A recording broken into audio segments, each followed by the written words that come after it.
Well, ladies and gents, welcome to CG Reactions, and this is Unbiased History, the Crisis of the Century by the channel Doverhetty. The true unbiased history by the great historian Doverhetty. Alright, this is the crisis of 3rd century. Everything's supposed to go to shit now, but I argue it already did. Last video we saw in the Severan dynasty, Severus or something, whoever that guy was, that came to the power, and it felt like, you know what, yeah, things are about to get powerful again. Then Calculus or whatever his name is, he came and he basically was a madman, just killing everybody. Somebody, gave offer to, marry his daughter to him. He went there in the wedding and then killed everybody in the wedding. It's like, god damn, man, can you be less theatrical? That was so dramatic, man. He was just killing people left and right. And for the time, I can see where that was coming from. Everybody was just betraying each other, stabbing each other back, especially Praetorian guards. That's just effed up. That's the king's guard. King's guard were killing more kings than anybody else. Obviously emperor, but whatever. Not king. Nobody's called king in Rome because apparently Senate exists, so they are emperors, not king. But yeah, same thing. So emperor's guard were killing emperors more than anybody else. That's just stupid. Why are they even still a thing? I'm pretty sure they are going to kill lots of people in this too. I'm damn betting on it.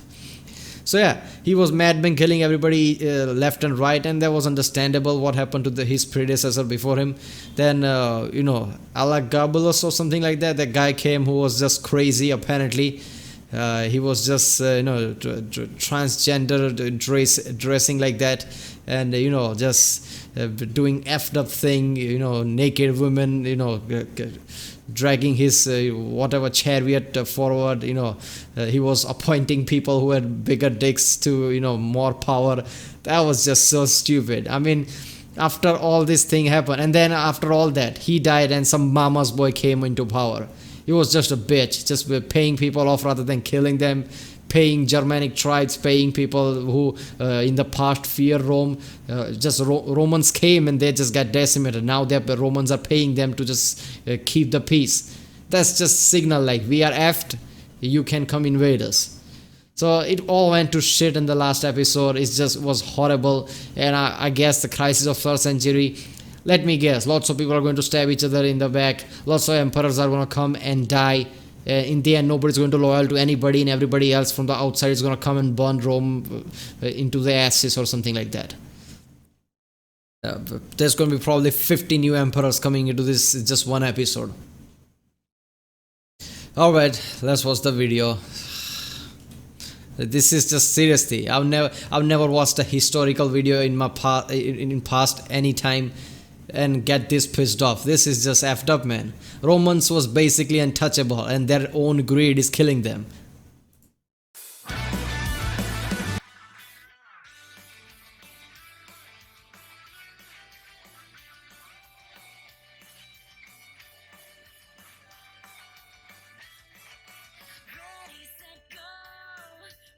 I like how he started doing this, He started putting all this music like, this Japanese type music is awesome. Gives more flamboyancy to the Romans. Yes.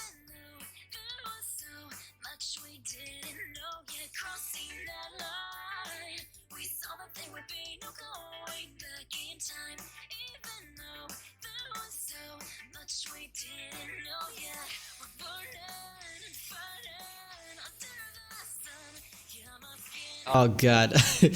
Whoever, anybody else but Romans, but any like Germanic tribes and things like that, Doverhetty sees them as evil and portrays them like that. I wonder how many evil things are gonna come, and one day he's just gonna portray somebody as just pure out demon. Just looks like a demon, is a demon, because how Doverhetty hates that particular tribe or something. Look at that, look at that.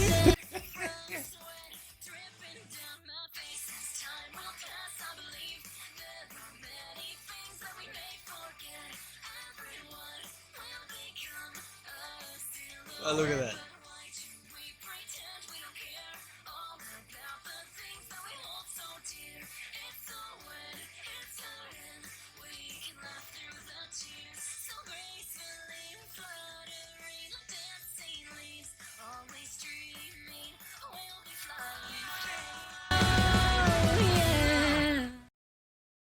Alright. The emperor was dead. The legions that murdered him proclaimed his successor, and empire-wide everyone wondered what was going to happen next. Maximinus Thrax's first decree as emperor was to double his legion's pay, and after sending his collectors to brutalize the plebs into paying up for it, he launched a campaign against the German invaders, facing them near a swamp, crushing their hordes, then launching a punitive campaign. After that victory, he proclaimed his son as his heir, and went to Sirmium, where he defended the border against Dacians and Sarmatians. And I bet you're wondering what the Senate thought of him. Well, I'll tell you anyway. They tried to kill him twice, and failed twice, making Thrax hate them even more. And just as Thrax started purging everyone who looked— So all Senate's job is to kill emperors who they don't like. And Praetorian guards are the same as well. If they are not profiting, they're gonna kill the emperor. Damn, that's just effed up. to Senatorial, the very old senatorial-looking proconsul of Africa, Gordian, was chilling in Carthage. Born back during Pius's reign, and even married his great-granddaughter. Anyway, the plebs loved the guy for throwing some awesome games as Aedile some years back. So one day, as the plebs in Africa were ruled against in a trial by government authorities, the plebs killed said authorities, threw an open revolt, and forced Gordian to lead them as their emperor. He begged, cried against it, but they forced his hand, so he had his son join up with him, making them Gordian I and Gordian II. Of course, that's how it happened. He didn't want to become emperor, but he had to, because it's people's will, isn't it? Once the news reached the Senate, they debated for about 17 seconds, then proclaimed their open support for the Gordians, declaring Thrax an enemy of the state, murdering his officials in the capital, and organizing a committee of 20 senators to organize a defense against him. Meanwhile, word of all this reached the governor of Numidia and commander of the sole African Legion, whom happened to hate Gordian for whatever reason. So he took this chance to march east, crush Gordian II in battle, and when Gordian I heard of his son's death, he hanged himself with his own belt. And where did that leave the Senate, you ask? This I'll tell you too. In Thrax's genocide list, literally. Once he heard of what happened, he finished up securing the frontiers and marched south intent on slaughtering the entire Senate. First they considered begging for forgiveness, realized that wasn't gonna fly, so they elevated two ex-consuls, Pupienus and Balbinus as co-emperors, sent a farmer to Ravenna to raise troops, and the latter remained in Rome to maintain order. And when the plebs were informed of their new rulers, they rioted. Even the plebs couldn't stand the Senate's choice for leadership. So to appease them, they elevated the last living Gordian, Gordian II's nephew, to the purple, making him Gordian III, the 6th emperor this year, and it's only April, or March, or whatever. Damn. Pupienus, of course, failed to gather much of an army, but good for him was that Thrax had been stopped short at Aquileia, as the city refused to grant the emperor passage, so a siege it was. And so it was, and so it was. The city's walls stood firm, and the legions began to starve. This combined with Thrax's harsh discipline, and the fact that he was discounting some of his rage on his worst soldiers, those same worst soldiers then charged his tent en masse, murdering both him, his son, and his officers, posting their heads on spikes outside. Really? That's how he died? That's just effed up, man. They are not even achieving anything anymore. They're just dying left and right. People are just betraying each other. There is no such thing as loyalty left. Damn. The city they were too incompetent to take. And so, Pupienus took advantage of the fact the legions were all marching back to their stations in the north to order them back to their stations in the north. He then returned south to meet with Balbinus, who, of course, failed to maintain order in the city. They then started blaming each other for each other's faults as the city descended into anarchy, and guess what? Another great fire broke out in Rome. Just terrific. In the face of such chaos, the Praetorians saw their opportunity to strike. You go. One night, as both emperors leapt away from each other, the Praetorians charged into the imperial palace. Thinking each was trying to get the other, the emperor's forces didn't fight together, and thus both were killed. Having satisfied their lust for killing emperors for now, the Praetorians settled with faking support for Gordian III, the last emperor of 6 left. He was, of course, too young to rule, so his mother, Gordiana, stepped up to be his regent. Barely a year later and we are already back to the status quo. Not counting an African revolt that went nowhere, Gordian III's rule was cemented after not only appointing Timesiphus as his Praetorian prefect, but marrying his daughter too, making him the de facto emperor. But back in the east, Ardashir finished his feast, and after transforming the remnants of Parthia into his new evil empire, he focused all the dark power from the souls he feasted on into the creation of a being worthy of succeeding him. Born out of pure evil, Shapur Oh my now god, ruled look the at it. Sassanid Empire. The monster then invaded the empire, slaughtering his way from Mesopotamia onto Syria. Decius then took hold of the situation, gathering what legions he could, crushing a force of invading Dacians, then landing in Syria, where he defeated the Sassanids in the Battle of Rasenai. He was, however, too late to save the civilians. Decius then campaigned on, recovering all lost territory, laying siege to Ctesiphon, and then dying out of nowhere from mysterious circumstances. Yup, this fucked up everything for Gordian III, who was watching everything from Syria. Desperate, he heeded the advice from one of his praetorians to appoint their brother as the new praetorian prefect, one named Philip, a native of Arabia Petra of plebeian origins. He proved to be the emperor's last choice, as he was then murdered by that same praetorian. Mysterious circumstances, yeah. With no I swear to God, if I were one of those emperor fasting out those days banned praetorians, there's no need for emperor's guard because all they're doing is killing emperors rather than saving them. Gordian left to succeed him, the legions then acclaimed Philip the Arab as Augustus, all according to his brother's plan. And as emperor, Philip settled a peace with the Sassanids, ceding them hegemony over Armenia and paying up 500,000 denarii of gold, as if that was what Shapur was after. Guilty as hell for being complicit in his murder, Philip returned Rome with Gordian's corpse, letting him be deified by the Senate, who then ratified both him and his son as Augustus and Caesar, emperor and heir. You know, some say he was a Christ cook, others say he was just sympathetic to Christ's cookery, making him either a coward or a traitor the day he became Pontifex Maximus. We'll soon see he was both. His brother had convinced him to leave him in Antioch, appointing him as dictator of the East essentially, where he raised taxes like a maniac, triggered several revolts and then just disappeared from the historical record. Same happened to Gordiana. If I stop mentioning someone without explanation, it's because someone killed the historian writing about them in the God future. damn. It's about to get ugly. But That's besides grim. a guilty conscience, Philip also had the luck of being the Roman emperor 1,000 years after its founding. As the plebs expected to be entertained, Philip then threw the secular games. Secular as in the word saculum. That is, games that were held only once every century. Augustus threw them way back when, and even Claudius just 30 years later. It was awesome, of course. 1,000 gladiators died, along with animals of all sorts. And at the exact turn of the millennium, everything started to fall apart. For while they partied, a gigantic Germanic horde had crossed the Danube, sacking every city and killing every living being they found.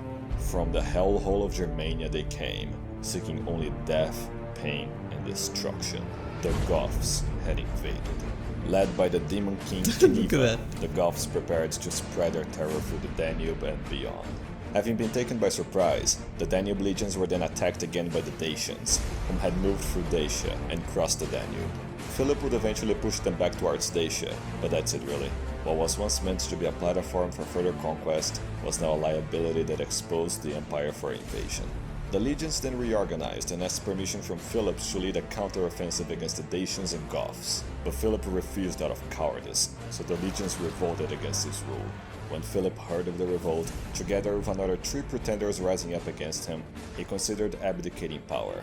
But then, one of those rare, good senators stepped up, ensuring Philip not to worry as the revolts would all fail in just a few days. And once they did, Philip thought of him, Decius, a genius, and granted him command over the Danube legions. But once Decius arrived in Moesia to face the Goth and Dacian invaders, the pleb legions held him hostage, threatening to kill him if he didn't lead them against Philip, proclaiming him their new emperor, or else. So they dragged him on towards Italy, all while he tried to somehow reconcile with Philip, who was now certain he had been betrayed.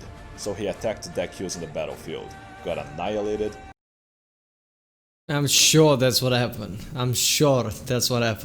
He didn't want to become, but his soul just dragged him to be, to make him the emperor. He didn't want to become emperor, of course not. And with the emperor and his son dead, the Senate then recognized Decius and his son Herennius as co-emperors, even naming him Traianus, hoping that he would pamper them like Trajan used to. And well, now that he had power, Decius did that which every virtuous Roman emperor had been wishing to do for a long time: crack down on degeneracy. To that end, he restored the office of censor to censor public degeneracy, and then ordered that every barbarians are about to attack you. Goths and everybody, Greek, Germans and everybody is trying to kill you. Your empire is extremely weak right now, and everybody you offended in past 1,000 years are trying to kill you now. But yeah, that's the biggest issue empire faces right now. Degeneracy. Single citizen in the empire provides sacrifices to the Roman gods. This was all fine and good with most people, except one very autistic group, the Christians. Directly disobeying an imperial edict and turning their backs to Rome's gods in a period of crisis, Decius then led a vicious Christian persecution, killing thousands of Christ-cook leaders, including their pope. And it all coincided with the Antonine Plague making a comeback, making the kill count climb even more. Yep, that's what Rome needs, another plague. Because they're already at the brink of collapse. They're already killing each other a lot. Nobody cared about the empire anymore, they only care about themselves, they want to be in power. At the same time, plague is here. Every barbarian is attacking now. Yep, I can see what is the crisis of 3rd century now. This is it. In fact, disease after disease started appearing across the empire, each deadlier than the last. And to any attentive eye, it was clear Eastern magic was at play. The Christ cooks being dealt with, Decius then offered the position of censor to the man he most respected in the whole empire, Valerian. As the most admired of all senators and a true embodiment of old Roman virtues as an ex-consul, Valerian and his family shined bright in such a degenerate age. And so, despite the power of the position, Valerian refused Decius' offer, proclaiming the title to be too august for him to deserve it, which is when bad news arrived from the east. As the Goths raided the frontiers, Cniva assimilated the surrounding barbarians into his Gothic hordes, leading them straight through Dacia, destroying several cities and laying siege to Philippopolis. To face them, Decius gathered his legates, among them one named Gallus, and pushed the Goths away.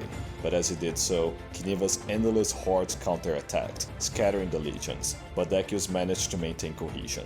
The Goths then destroyed Philippopolis, killing all of its 100,000 inhabitants and taking what few survived to be tortured and sacrificed to their chaotic gods back north. To save the captives, Decius set pursuit and faced the Goths at the Battle of Abritus. As Decius led the charge, Herennius was shot dead with an arrow. Given only seconds to react, Decius told his men, "Let no one mourn. The death of one soldier is not a great loss to the Republic." What if he wasn't dead then he heard that? Like, dude, I'm still alive, come on man. Just wait a second before say that. As the legions fought deep into the swamps, Gallus denied to give him reinforcements and let his legions be swarmed by the endless Gothic hordes. He was the first emperor to die in battle against barbarians, and due to treachery. For behind the scenes, Gallus made a pact with Cniva, giving him all of Decius' plans and movements. His betrayal realized, he had his men acclaim him the new emperor, agreeing to let Cniva go and paying a massive annual sum to keep him away. But we all know how this goes. Shrieks when in news of the demon. catastrophe arrived, the Senate elevated Decius' youngest son, Hostilian, as emperor, and to mask his betrayal, Gallus agreed to have him as his co-emperor, only for him to die of the plague that same year. Back to the east, the Armenian king refused to recognize the devil himself as his sovereign, resulting in Shapur invading Armenia and then invading the empire once again, sacking all of Syria and laying waste to Antioch. But Gallus couldn't care less, preoccupied with elevating his own son Volusianus as his co-emperor and all. And all this instability really fucked the economy. The mints in Rome were now run by corrupt fools that made the denarii be worth 1/100th of what it used to be back in Domitian's time. What is other iron and copper? Goddamn. Inflation ran rampant, trade routes were broken, and mistrust and theft became the standard. And back in the Danube, Cniva demanded a new, deliberately impossible sum of gold to be kept away. Which of course Gallus couldn't pay, that was the point, so he used this to invade the empire again, destroying city after city all the way through Asia Minor. As the coward he was, Gallus sent someone else, a man named Aemilian, to deal with Cniva. Put in charge of Decius' vengeful veterans, and with no traitors among them, his legions then pushed Cniva's Gothic hordes back, liberating the Danube. As the legionnaires freed the prisoners, Aemilian tried using this victory to get them to proclaim him their new emperor. It was either him or Gallus, so they went with it. His reign threatened, Gallus called on Valerian, by then commander of the Rhine legions, to march south and protect him. So let me get this straight. Anybody who emperor sends somebody and they are marginally victorious in just one battle and they see themselves better than the emperor, so they claim to be emperor, trying to dethrone the original emperor, then that cycle repeats again. How many emperors are going to change? Damn, this is effed up. Would not arrive in time, as Aemilian then landed in Italy and marched on Rome. Gallus gathered a large Praetorian militia army, but was still crushed by Decius' veterans. He then fled north, hoping to meet with Valerian, and it was then that his Praetorians murdered him, hoping to be rewarded for it. There goes Once the Emilius got assholes. to Rome, he barely was able to heighten their egos for a week before Valerian was seen entering Italy. Marching north to face him, he was met with the largest army in the empire, led by its best legate.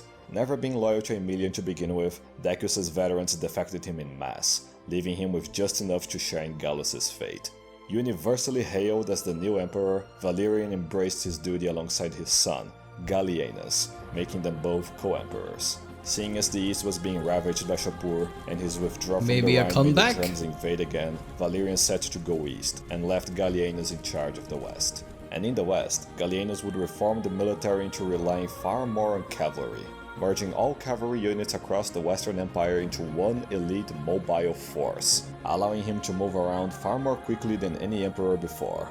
And he would need it, as he was to face a brutal challenge. Another Germanic coalition, this time an alliance of Batavians, those who revolted against the Flavians, the Chatti, the tribe that Germanicus once crushed, and the Cherusci, from which Arminius was hailed from. Together, they formed the Franks. There you As go. Valerian- Everybody's coming back to f you in the ass, I guess. Because this right here, this is 1,000-year-old, enemies coming back at the time where you're really weak. Rome is done, I guess. Rome is still strong, but since their leaders are not strong, they just keep changing and just profiting, just only care about their own profit. It looks like maybe current emperor is stronger, but I don't know. I don't think he's gonna last either. Somebody's gonna stab him in the back again. Probably the Praetorian Guards. gathered most legions to face off Shapur, Gallienus was left with barely enough to halt most of the Frankish invasion, but it was a temporary halt at best. This preoccupation left the Danube exposed again, letting the Goths invade Rhodesia again, exterminating all life they encountered. Unable to leave the Rhine leaderless, Gallienus left his son, Salonius, to represent him there, guarded by one of his best legates, Silvanus, and a local commander named Postumus, a half-German. But as he marched east and pushed back the Goths, and even liberating Dacia from them, the Germs were at it again, with the Franks breaking through the lower Rhine. His attention needed there, he left his eldest son, Valerian II, in the Danube, counseled by another legate, Ingenuus. As he attempted to push back the Franks, not long after he left the Danube, Ingenuus had Valerian II murdered and revolted against Gallienus, forcing him to gather what troops he could to face him. But just after leaving Gaul, with the legions now busy containing the Franks, the Alemanni also broke through, destroying the remnants of the Limes Germanicus and invading Italy with a horde of 300,000 Germs. Facing one disaster at a time, Gallienus met Ingenuus in battle, crushing his army with his cavalry. Ingenuus then fled towards a nearby lake, drowning himself to avoid capture. Focused back on the barbarians, the Franks by then had devastated their way south and sacked all the way to Hispania, and the Alemanni had laid waste to northern Italy, and had marched on Rome. But once they got there, the patricians rallied the plebs of Rome into one huge militia, and since Germs are hard-coded to attack defenseless civilians first, they were diverted away. Thing is, it was a huge bluff. Rome had long since They can change their system. How to attack defenseless plebs first. outgrown the Servian walls, and no amount of plebs was going to save them.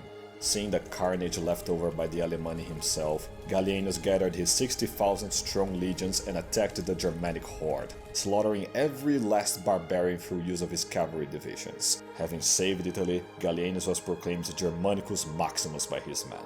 However, a fraction of the horde managed to escape, trying to return north with their slaves through Gaul, only for Silvanus to send Postumus to go crush them.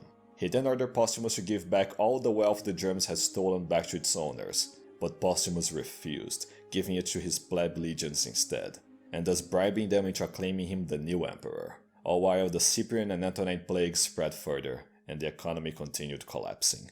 Hearing the news, Gallienus sighed, and no doubt wondered, just like you, where Valerian was during all this. And oh, you just had to ask. Concurrent to these events, There in you the go. east, Valerian had landed his huge army and retook Antioch, pushing Shapur out of the empire and freeing the provinces from his terror.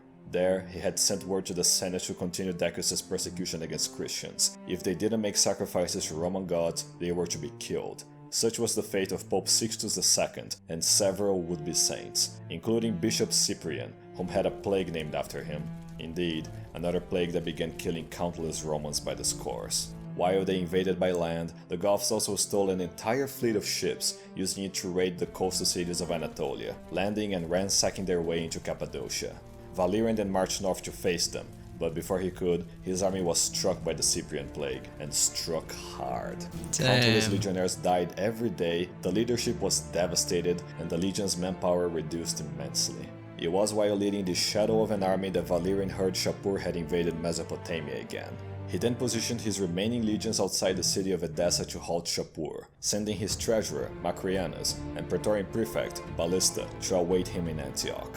But once Shapur arrived at Edessa, the legions were far too devastated to fight. Tens of thousands of sickened Romans were then mercilessly slaughtered in the desert. Barely surviving the battle, Shapur then sent word to the emperor wishing to negotiate terms of peace. But once he arrived, Shapur betrayed his word, having Valerian seized and thrown in chains. He was the first emperor to be captured alive by barbarians. Yeah, there are lots of first gonna come now. Lots of first. First emperor to die in the battle while battling barbarians.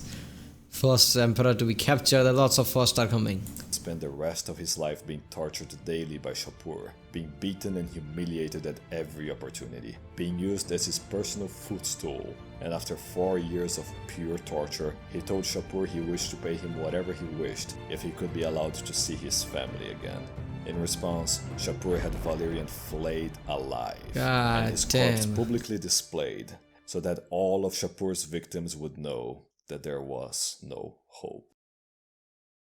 Just after the news of his father's fate and annihilation of his legions arrived, in the Danube, another imperial pretender arose. But before Gallienus could deal with him, a Sarmatian horde invaded, killing him and invading Italy, leaving Gallienus to defeat. Alright, I can only see from the hindsight, and Romans are a bunch of idiots at this point. You have a war going on, everybody's gunning for you, you just keep revolting to seize power for your own self. That's just after. That's why most countries, when they are at war, don't hold elections. They just, forego the election because they don't want some power vacuums and fighting for power when the war is going on. Them at Verona. He didn't even have time to mourn. Now in open rebellion, Postumus laid siege to Cologne, where Silvanus and Salonius resided, breaking in and murdering them both. As news of Valerian's capture arrived, and with Postumus promising to protect the devastated provinces, the West seceded from Rome, proclaiming their new Gallic Empire. This Gallienus could not allow, gathering his forces to avenge his son and reunite the empire. But as he tried gathering recruits for the campaign, all he could find were corpses and weeping mothers. The plagues by then had claimed millions of victims. In the east, Shapur was allowed to continue devastating the eastern provinces, spreading his terror throughout Cilicia and Cappadocia, destroying 36 cities and killing countless of innocent civilians, seeking to make the entire east burn. Having finished one of his rampages and returning east with his slaves, Shapur's hordes were suddenly attacked out of nowhere. With the Sassanids beaten back, the prisoners found themselves saved by an unexpected hero, Septimius Odenathus, the king of Palmyra and a descendant of the family Severus once favored. And now, with Odenathus having saved them, Macrianus together with Ballista took advantage of Valerian's capture, proclaiming both of his sons, Macrianus Minor and Quietus, as co-emperors, as he was too much of a cripple to be emperor himself. He then took what legions were still left in the east, leaving with his eldest son to face off Gallienus while Ballista Wait a minute, is that the guy that, that one emperor went too deep into the Oasis desert and saw a family and he liked and gave his name to the family? I guess that's the one. With Quietus in Syria. But once he landed in Europe, Gallienus just sent his cavalry led by Aureolus to go crush him. And in Syria, Odenathus refused to betray Gallienus, having them both executed for treason. This show of loyalty won over Gallienus' approval, so he formalized Odenathus' authority over the east as Dux Romanorum Corrector Totis Orientis, governor and commander of Romans in the east, charged with the task of keeping Shapur at bay. Cementing his reputation as the savior of the East, Odenathus crossed the Euphrates, retaking Mesopotamia and even invading the Sassanid Empire. Beating Shapur's forces again and again, he was acclaimed King of Kings, while still being a loyal subject of Gallienus, who then named him Parficus Maximus. Of course, he was granting all these titles while still fighting Postumus, and with Aureolus rejoining him, they managed to kick him back, retaking Raetia. Gallienus then sent Aureolus to hunt him down, but he just let him escape. You know why? Yes, another corrupt legate with imperial ambitions. Fuck you. In his case, he was butthurt at how Gallienus wasn't defending his utterly undefensible home province of Dacia, furious at how he dared focusing on saving the Empire's capital instead. This insubordination only got him demoted though, and even angrier. Gallienus then launched another campaign, going as far as encircling Postumus in a city, but as they were about to breach in, he was shot with an arrow. But Gallienus absolutely refused to die. He would reunify the Empire and not even death was going to stop him. Nevertheless injured, Gallienus appointed a new commander of the cavalry, Claudius, one of the many Illyrian generals he relied on, sending Aureolus to Raetia to guard against any possible Germanic invasions. During this stalemate, the governor of Egypt would also revolt against Gallienus. Losing Egypt's grain supply would cause mass starvation and death in Rome, so Gallienus sent a fleet to retake Egypt, which he did, killing Governor Aemilianus. He shared the exact same name as the usurper his father killed. There were so many usurpers in this time period that the gods just ran out of names. Just then, the Goths started raiding Anatolia again, this time gathering a fleet of 500 ships, sailing through the Bosphorus, utterly failing to take Byzantium, and then sieging Cyzicus. Gallienus then sent the imperial fleet to Ravenna to scatter the Goths, but in doing so, many surviving Goths got through the Aegean Sea, landing in Greece and sacking every Greek city they found. Some cosmic karma for Troy, I bet. Among the Greeks was a Romanized historian, Decius, who was writing about all this chaos. Seeing the Goths destroy Athens, he refused to be yet another historian whose works are lost, and led a counter-offensive. The Greeks by then had long since been transformed into either twink-sex slaves or subservient plebs by the Romans. But they nevertheless managed to form a militia strong enough to kick the Goths north, where Gallienus and Claudius' mobile cavalry crashed on them. Decius then later returned to write about all this chaotic period. However, the Goths continued raiding Anatolia, invading it again just as Odenathus was preparing to take Ctesiphon. As they were attacking the provinces he was sworn to protect, he marched north to kick them out. As they marched, Odenathus went on a brief hunting trip with his eldest son, only for it to be ruined due to sheer disrespect from his nephew, who was then punished for talking back to him. Soon after, the nephew was approached by Odenathus' wife, Zenobia, yet another spiteful reincarnation of Dido. After being defeated by Augustus as Cleopatra, she spent centuries in the dark, casting plagues on Rome with her Eastern magic. Having perfected this cruel practice, she came back again as Zenobia, seeking to attack Rome now that it laid at its weakest. To further her revenge, Zenobia had first to get rid of both her husband and his son with his first wife, riling up the nephew to do just that. During a celebration, Odenathus would suddenly die, together with his eldest son. His nephew then arose and proclaimed him one guy that I thought has power to, make Rome more powerful again, just died again. himself the new king of kings, only for Zenobia to order his immediate execution. With her son now the king of Palmyra, Zenobia declared that all titles Gallienus bestowed her husband now transferred to her son, who was too young to rule, so she would be his all-powerful regent. But Gallienus was given no time to react. For while he battled the remaining Goths in the Balkans, Aureolus abandoned Raetia and occupied Mediolanum, expressing open support for Postumus. Once more, Gallienus marched on to deal with another imperial usurper, facing him outside Mediolanum, utterly crushing Aureolus' forces and sieging him with the cavalry he used to command. As the siege progressed, Gallienus mourned for the family members he had lost so far. Then a Praetorian guard rushed to him, warning that Aureolus and his forces were leaving Mediolanum for an attack. Gallienus then rushed outside to defend his men, getting surrounded by the Praetorian Guard and brutally murdered by them. And don't you even dare to ask me I hate Praetorian Guards, I hate him. why. Their utterly nonsensical crime committed, the legions acclaimed Claudius as their new emperor, who had little choice but to accept becoming Claudius II. He then sent word to the Senate to deify Gallienus and protect his family from harm, right after they had murdered his remaining family and damned his memory. But at least Claudius' brother, Crispus, and niece, Claudia, weren't harmed. Quintilius, as we'll see, was better off dead. With Claudius' ascension, he made sure his fellow Roman Illyrians, bred in the fires of the Danube, rose together with him. Among them a skilled legate named Probus, a brilliant soon-to-be governor, Diocles, and his own great-nephew, a young prodigy named Constantius. But as his second-in-command, Claudius appointed a man that would outshine them all. Hearing of Gallienus' death, and with Postumus ignoring his bid for help, Aureolus surrendered to Claudius. And while the emperor thought of what to do with him, the Praetorians murdered him out of nowhere. That reminded him to put all of Gallienus' assassins to death. Regardless, Claudius was needed elsewhere.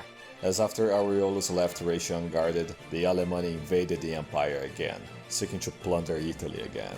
But Claudius halted their advance, crushing their hordes and kicking the remnants back north. That done, Claudius then marched to the Danube to do that which he would become most famous for, getting back to the Goths, as they gathered the greatest fleet yet. 6,000 ships carrying 320,000 Goths sailed through the Bosphorus, failed to take Byzantium again, got scattered by the imperial fleet again, and landed on Europe, gathering 100,000 Goths who then began destroying all cities they got to, again. Claudius then quickly marched south, meeting a Gothic horde at Nisus more than twice his army size. Nonetheless, the legions held firm, baiting the Goths further until his cavalry commander charged directly into their lines, slaughtering the barbarians. What few survived were then hunted down. Doesn't matter which time it doesn't matter how much Romans are in disarray. Roman power is always way too strong, isn't it? They always overpower people, even if they are outnumbered by 2 to 1. And the emperor was immortalized as Claudius Gothicus, conqueror of the Goths. Meanwhile, in the Gallic Empire, Postumus's rule was challenged by usurper at Mainz. He was eventually defeated, and the pleb legions demanded him to let them sack Mainz. But then, the Roman half of Postumus spoke out against it for once, angering his troops and getting him murdered. He was then usurped by a legate, who was then usurped the next day by another one, who was then usurped by a man he cucked, who was then usurped by a man favored by the cucked man's wife. Tetricus came to rule the Gallic Empire, or what was left of it anyway. Hispania rejoined Rome during all this chaos, and Claudius's forces retook the Rome. I think in the end, every Roman will kill each other, rather than barbarians killing them. That's what's gonna happen. In the end, Romans kill each other. That's what happened. Valley as well, later joining up with him in Sirmium, where he prepared to defend against a Vandal invasion. But despite dedicating his life towards preserving the empire, Claudius was yet another emperor who wouldn't see his dreams of reunification realized, catching a severe case of the Cyprian plague, putting him on his deathbed. Right then, terrible news from all over began undermining decades of hard work. In the east, Zenobia put her plans into motion, demanding personal loyalty from the eastern governors, killing all who refused and ordering massacres in their provinces to ensure her rule. Once she heard of Claudius's sickness, she seized the chance to backstab the empire, taking the east for herself and thus proclaiming her new Palmyrene Empire. Finding common ground with Shapur, they ceased hostilities and shared on their ambition to destroy civilization. With the Gallic Empire's traitorous legions under Tetricus, he prepared to retake the The age of man is over because he's a woman and the other guy is a demon. That's funny. provinces Rome had just recovered. Zenobia's plagues continued to rage, annihilating whole legions and making it easy for her forces to slaughter what few men survived. In Rome, the Senate usurped power, installing Quintilius as emperor, who in exchange allowed the corruption and debasement of the currency to go unpunished. The few provinces not being directly attacked were thrown into anarchy, with a destroyed economy and weak government letting lawlessness reign supreme. Smelling blood in the water, Cniva rebuilt his Gothic hordes, agreeing to simultaneously invade the empire with the Vandals. The Germans up north did the same, marching south to invade Italy and finally sack Rome. The empire was weaker than ever, its legions and legates killed, with all of its enemies attacking at once. Nearing his death and seeing the fall of Rome was near, Claudius knew there was still one hope left and proclaimed his successor. Oh. Throughout the last millennium, Rome endured many dark times, each producing great men of their own. The fruits of their efforts were enjoyed by weak men, whose degeneracy brought back dark times. The empire was now at the mercy of evil and chaos, enemies within and abroad tearing it apart. And in these darkest of times, the greatest of all men arose to fulfill the legend of prophecy. Oh. In Illyria, a sun priestess of the Aurelianus clan gave birth to a divine son, Aurelian. At the start of the crisis, he enlisted on the legions to serve Rome when she needed him used. Battle after battle, he defeated Rome's enemies with talent and skill never seen before. Emperor after emperor he served, killing barbarians and traitors alike, always loyal and victorious. With tears in his eyes, Claudius begged Aurelian to save Rome as its emperor with his last breath. For God and empire he put on the mask, marching on Italy and deposing the usurper Quintilius. When the Vandals dared invade his home, he marched back and slaughtered every last one of them. And as the Germans dared invade Italy itself, he crushed their hordes against the ocean, denying any mercy. Alright. Once in Rome, he restored the economy from decadence, cleansing the city of all corrupt senators. Nice. To make Rome eternal, he ordered built the Aurelian walls so it would stand 1,000 years more. After decades of terrorizing the Danube, Aurelian crushed the Goths, delivering justice to Geneva. For the empire's sake, he evacuated the citizens of Dacia, strengthening the Danube against invasion. Sailing east, Aurelian gathered his cavalrymen and slaughtered Zenobia's army, making her flee away. Nice! Palmyra was then destroyed for all time, and Zenobia captured before fleeing to the Sassanids. Punished by Sol, Shapur was banished from this mortal realm, and Valerian's remains recovered. Returning west, he defeated Tetricus' legions of traitors, making him bow again to the light of Rome. Restoring the empire from the brink of collapse, Aurelian was acclaimed Restitutor Orbis, the restorer of the world. In his triumph, he had Zenobia judged guilty, having her executed and lifting Dido's curse forever.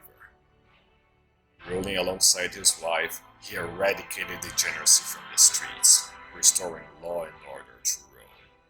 Bringing peace, freedom, justice, and security to his empire, he began rebuilding it from the ashes. As the hero of prophecy, Aurelian was the only emperor to be luckier than Augustus and better than Trajan. Yeah, he To is. establish an eternity of order, Aurelian served as a model to the best men of the next generation. In only 5 glorious years, Aurelian had made Rome one empire, with one emperor, under one god. Setting sail for the east, Aurelian engaged in one final campaign, seeking to destroy all of Rome's enemies. But just as his unrivaled accomplishments made him a hero, so did it fill others with envy. Man, fucking.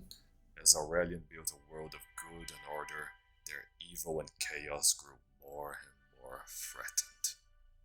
Through lies they convinced themselves a perfect man could not be allowed to exist.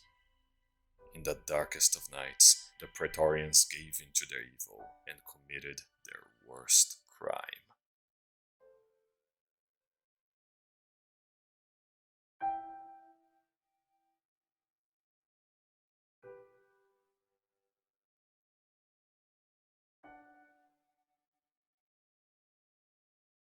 The thread of prophecy is severed. The world is doomed.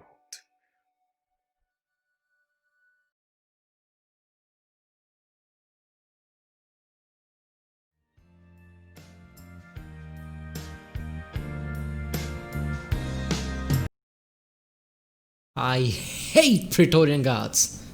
Why is new emperor not coming and killing all of them and just disbanding them?